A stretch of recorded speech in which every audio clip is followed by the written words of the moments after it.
ጤና ይስጥልኝ አዲስ ማለዳ ተከታታዮች ዕለታዊ ዜናችን ተጀምሯል። ጉዳዮችን ጠቁማችሁ የኢትዮጵያ መንግስት የጻፈው ደብዳቤ ኤርትራ ኢትዮጵያ ላይ ለምታደርሰው በደል የሚመጥን እንዳልሆነ ተመላከተ። የፖለቲካ ፓርቲዎች በእጩዎች ምዝገባ የጊዜ ሰሌዳ መራዘምና በኦንላይን ሲስተሙ ላይ ያላቸውን ቅሬታ ለአዲስ ማለዳ ገለጹ። የቡርኪና ፋሶ ፓርላማ በሀገሪቱ የሚገኙ የፖለቲካ ፓርቲዎች የሚያግደውን ህግ አጸደቀ። ያስተዋወቅናችሁን ጨምሮ ሌሎች ዘገባዎችን ይዘናል። አብረን እንቆይ።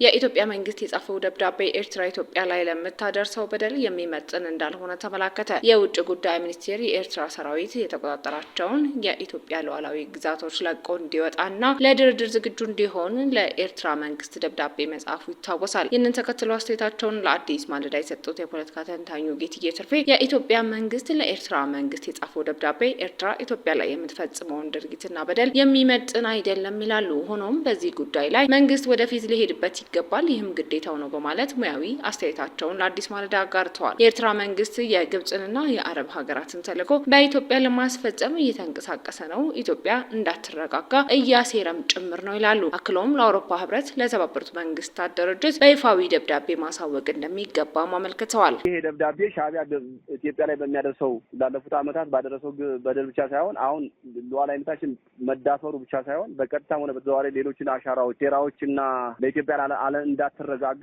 የግብጽን ተልዕኮ ጭምር ይዞ ስለዘመተብን ይሄ ደብዳቤ የሻዕቢያን በደል ይመጥነዋል ብዬ አልገምትም። ግን መንግስት ይሄድበታል ብዬ እጠብቃለሁ። መሄድም ግዴታው ነው፣ ያው ኃላፊነት እስካለበት ድረስ። ነገር ግን የኤርትራ አንደኛ መልስ ባለመስጠት ዝም ብሎ ጊዜ ሊገዛ ይችላል። ሁለተኛ መልሱ መልካም ላይሆን ይችላል። መልካም እስካልሆነ ድረስ ደግሞ ምክንያቱም እሱ የሻዕቢያ መንግስት የራሱን ፍላጎትና ተልዕኮ ብቻ ሳይሆን የግብጽንና የአረብ ሀገራት አንዳንድ የአረብ ሀገራትን ፍላጎት ጭምር ይዞ ስለመጣ አጀንዳ ብቻ ሳይሆን ያዘው አጀንዳም ተሸክሞ ስለመጣ በአንድ ጊዜ የኢትዮጵያን ጥያቄና ማስጠንቀቂያ ነክ ደብዳቤውን ይቀበላል ብሎ መገመት ያዳግታል። ከሻዕቢያው መሪ ባህሪ፣ የፖለቲካ ባህሪ፣ የፖለቲካ ባህሪው አንጻር ስታየው ማለት ነው እና ኢትዮጵያ ላይ ካላቸው ታሪካዊ ሻዕቢያዎች ካላቸው እይታ አንጻር ማለት ነው። ነገር ግን ሻዕቢያ መልካም ነገር ካልመለሰ ኢትዮጵያ ምን ማድረግ አለባት? ይሄን ደብዳቤ መነሻ አረጋ ሁለተኛ ሶስተኛ ዙር የምትሄድበት ስቴፕ ይኖራል ወይ ደረጃዎች ይኖራሉ ብዬ አስባለሁ። ለኢዩ ማሳወቅ፣ ለኢዩን ማሳወቅ፣ ለራሱ ለመንግስት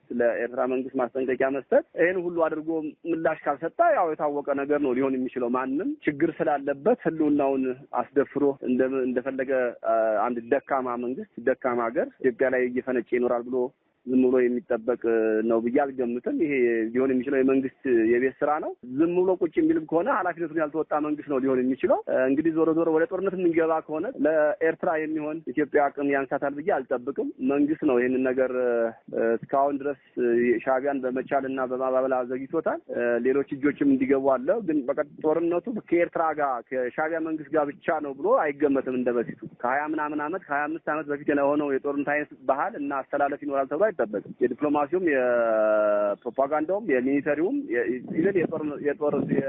የወታደራዊ ትጥቁ አስተላለፍ ዝም ብሎ የኤርትራን አቅም ገምግመሽ አይደለም የምትገቢው። ከኋላ እነማን ይሰለፋሉ፣ እነማን ሎጂስቲክስ ያደርጋሉ የሚለውን በደንብ መገምገም፣ መተንተን፣ ስትራቴጂክ ማውጣና ለእያንዳንዱ ተለዋዋጭ የሆነ ምላሽ የሚሰጥ አስተላለፍ መንግስት ይጠበቅበታል። ያም ሆነ ማንም ይሰለፍ ማንም ኢትዮጵያ ሉዓላዊነቷን ለማስከበር ዝም ብለን ተነክተን ተደፍረን ዝም አንልም። የሚገባንን ዋጋ ከፍለን ሉዓላዊነታችን ከማስከበር ምርጫ የለንም። የምርጫ ጉዳይ ሳይሆን ግዴታችን ነው ብዬ አስባለሁ። ኤርትራ ለጦርነት በቂ የሆነ ምክንያቶችን ፈጥራለች፣ ኢትዮጵያ ራሷን ለመከላከል እርምጃ መውሰድ ትችላለች የሚል ምልከታ አለው ደብዳቤው ሲሉ የተናገሩት ደግሞ ሌላኛው የፖለቲካ ተንታኝ ደያሞ ዳሌ ናቸው። ለጦርነት በቂ የሆነ ምክንያት ፈጥራለች ኤርትራ፣ ኢትዮጵያ ራሷን ለመከላከል እርምጃ መውሰድ ትችላለች ነው እንትኑ። ካልወጣችሁ እርምጃ ወስዳለሁ ነው ኢምፕሊሲት።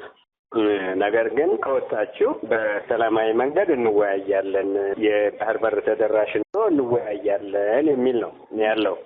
ከኤርትራ በኩል ምን ሊሆን ይችላል እንግዲህ አላውቅም። እኔ አልያዝንም ግዛት የሚል ምላሽ የሚሰጡ ይመስለኛል። ይሄ የኔ ግምት ነው። ነገር ግን እውነቱ ምንድን ነው? በትግራይ በኩልም ያን የህወሓት መከላከያ ሰራዊት ላይ ጥቃት አድርሶ ጦርነት የተከፈተ ጊዜ የኤርትራ ሰራዊት ገብቶ ነበር የሚል አለ። ተደጋግሞ እየተነሳ ነው። ይሄኛው ግን እያለ ያለው ሰሜን ምስራቅ ነው የሚለው። ሰሜን ምስራቅ ከፊል ትግራይንም አፋርንም የሚጨምር ነው። ስለዚህ የኤርትራ ሰራዊት ዴሊሚትድ የሆነ ወይም በደንብ በተገለጸ መስመር የኢትዮጵያ ድንበር ጋር አሻሚ ድንበሮችም እያሉ ገብቶ ሊሆን ይችላል። ስለዚህ አልወጣም ካለ እና ለአማጽያን ጋር ማድረገውን ተሳትፎ አላቆምም ካለ ያው ከፈለጋችሁ እንዋጋ አይነት አቋም ነው የሚሆን ማለት ነው። ጦርነት የሚሸከሙት ነገር አይደለም። አልተገደዱ በቀር ኢትስ ኖት ኤ ማተር ኦፍ ቾይስ። ስለዚህ ተወሮ ከሆነ መከላከሉ ነው የሚሻለው። በመከላከሉ ረገድ ደግሞ ግልጽ አቋም ውስጥ ይገባል ሰው። ከዛኛው ወገን የሚሰለፍ ከሆነ ድሮም ዓላማ ነበረው ማለት ነው። እዚህ አትሊስት ሀገራችንን ዲፌንድ አድርገን ከዛ በኋላ ልዩነታችን ጎን ለጎን ነው መፍታት ያለብን።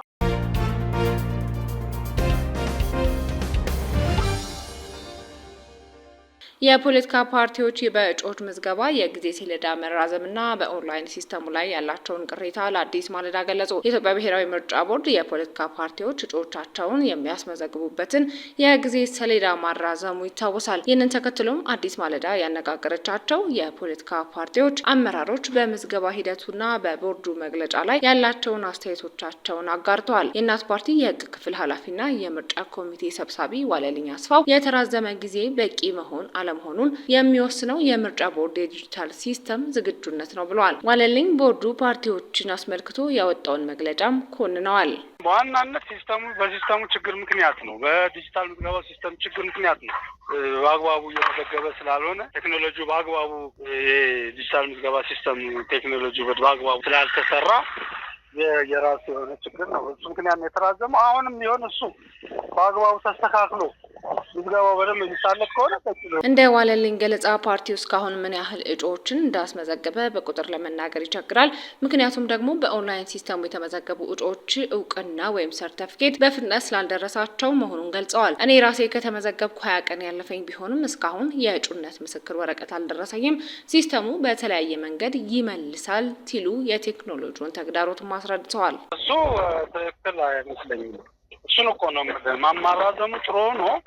የተጠቀሰው ምክንያት ግን ትክክል አይደለም። ትክክል ነው ብዬ አላምነው። በዋናነት ችግሩ የምርጫ ቦርድ የራሱ ያደራጀው ሲስተም የኢንተርኔት ችግር፣ የስልጠና ችግር ነው። በሌላ በኩል የኢትዮጵያ ዜጎች ለማህበራዊ ፍትህ ፓርቲ ኢዜማ የድርጅት ጉዳይ መመሪያ ኃላፊ እና በምርጫ ስትራቴጂና ማኔጅመንት ኮሚቴ ውስጥ የተመራጮች እጩ ምልመላ ኮሚቴ አመራር ብስራት ጌታቸው የምርጫ ቦርድን መግለጫ ተገቢና ያሉትን ችግሮች ታሳቢ ያደረገ ነው ሲሉ ደግፈውታል። ብስራት የተሰጠው ጊዜ በቂ ስለመሆኑ አሁን ላይ መገመት ያስቸግራልን ብለዋል። ምንድነው የምናየው ሲስተሙ ላይ እንዳልኩ አሁን ለመወሰን በቂ ነውም አይደለም ለማለት ገና አሁን የተራዘመበት ጊዜ ስለሆነ ገና ለመወሰን እሱን ግን ምንድነው የምናየው ሲስተሙ ላይ ስቲል ቻሌንጂንግ የሆኑ ከባድ ነገሮች አሉት። እንዳልኩ አንደኛ የብዙ ፓርቲዎች አሁን በጣም አግሬሲቭ እየመዘገቡ ስለሆነ ይመስለናል ትንሽ ክራውድድ የመሆን ነገር እናያለን። ቶሎ ፔጆቹን ያለመቀየር እና በጣም ላግ የማድረግ የመሆን ነገሮች አሉት። ያ በጣም በሰዓት ላይ በጣም ኢምፓክት አለው አንደኛው። ሁለተኛ ስቲል ይሄ ኦቲፒ አፍሊኮ የማስሞላት ነገር በጣም ከባድ ነው። ከምናስበው በላይ የከበደን እሱ ነው። አንዳንድ ጊዜ ቶሎ አይደርሳቸውም ኦቲፒውን። አንዳንድ ጊዜ ኦቲፒውን አይቶ ለመመለስ ያቺ ሰዓቷ 5 ደቂቃ ውስጥ ላግ የማድረግ ነገር አለ። መልሰህ ስትደውል ስልክ የመያዝ አለ።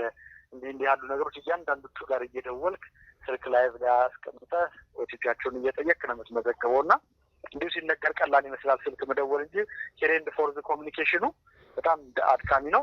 እንደዛ ብለህ ስትመዘግበው ራሱ ሲስተሙ አንዳንዴ የኔትወርክ ቢዚ መሆኑ ችግር ሲገጥመው መልሶ ይወጣል ፌሊየር ይላል እና ድጋሚ 2-3 ኦቲፒ የምታስልክበት ሂደቶች አሉ። ኢዜማ በሲስተም ፍቃድ መዘግየት ምክንያት መዝገባውን ከጥር አጋማሽ በኋላ ቢጀምርም እስከ ባለፈው ሳምንት እሁድ ድረስ ከ750 በላይ እጩዎችን ማስመዝገቡን አስታውቋል። አንደኛው ጉዳይ እንዳሉት ነው። እኔም በተገኘሁበት ሌሎች አመራሮችን ከምርጫ ቦርድ ጋር በተገኙበት ታይም ኤክስቴንሽን የጊዜ ማራዘሚያ ጠይቀናል። እንደ ኢዜማ አዲሽናል ቱዛት እኛም በነበርንባቸው ስብሰባዎች ላይ አብዛኛዎቹ ፓርቲዎች እንደኛ እንኳን ትልቅ ቁጥር የማያስመዘገቡት ሳይቀሩ ማለት ነው ተጨማሪ ጊዜ ጠይቀዋል። በክልል ደረጃ የሚወዳደሩትም ሳይቀር። ስለዚህ አንደኛው የፓርቲዎቹ የጠየቁት ጥያቄ ነው የሚለው ትክክል ነው። ሁለተኛው ምን ያክል ግራቪቲው ምን ያክል ነው የሚለው አሁን እኛ ከስር ገና እየላከን ስለሆነ ለምርጫ ቦርድ በእኛ ደረጃ ሪጀክት የሚደረጉና የማይደረጉ ሲስተሙ ምንድን ነው የሚያደርገው መረጃውን ከላክ በኋላ የምርጫ ቦርድ ሰዎች አይተውት ዶክመንቶቹ የተሟሉ ናቸው ወይ መረጃዎቹ የተሟሉ ናቸው የሚለውን ሪቪው አድርገው እዛው ሲስተሙ ላይ ሪጀክት ያደርጓቸዋል። የማይሟሉ ከሆነ እነዛን አሻሽሉ ይለዋል። የተሳሳቱ ነገሮች ካሉ እያሻሻልክ ትሄዳለህ። በእኛ ደረጃ በዚህ በዶክመንት ደረጃ ብዙ ዶክመንትን መነሻ ተደርጎ ብዙ ሪጀክት የተደረጉ ነገሮች የሉም። ወደፊት ደግሞ የምናያቸው እንዳለ ሆነው ግን ከብዙ ከፓርቲዎች ጋር በሚኖረው ዲስከሽኖችን በዚህ በቴሌግራም ግሩፕ ስለምናይ እንዲህ ያሉ ችግሮች ይስተዋላሉ። የኦሮሞ ፌዴራላዊ ኮንግረስ ኦፌኮ የህዝብ ግንኙነት ኃላፊ ሱልጣን ቃሲም በበኩላቸው ጊዜው እንደ አንድ ፓርቲ ሊበቃ ቢችል እንደ ግንባር ወይም በጥምረት ለሚወዳደሩ አካላት ግን በቂ አለመሆኑን ጠቁመዋል። በእኛ በኩል እንደ ኦፌኮ የምናስመዘግባቸው እጩዎች ቅድም እንደነገርኩት ጥቂት ስለሆኑ ለእኛ በቂ ሊሆን ይችላል። ነገር ግን እንደ መድረክ ደግሞ በዛ ያሉ እጩዎች ነው ስቲል የምናስመዘግበው በመድረክ ግንባር ስር። ሌሎች ፓርቲዎችም ብዛት ያላቸው እጩዎች የሚያስመዘግቡ ከመኖራቸው አንጻር አሁንም ድረስ ጊዜው በቂ ነው የሚል እምነት የለንም። ሱልጣን አክሎም በምዝገባ ሂደቱ ላይ በቦርዱ በኩል ሆነ በፓርቲዎች በኩል የቴክኖሎጂ አጠቃቀም ግንዛቤ ክፍተቶች እንዳሉ ገልጸዋል። ፓርቲዎች ያስመዘገባቸውን እጩዎች ቁጥር ምዝገባው ሲጠናቀቅ ይፋ እንደሚያደርግም አስታውቋል።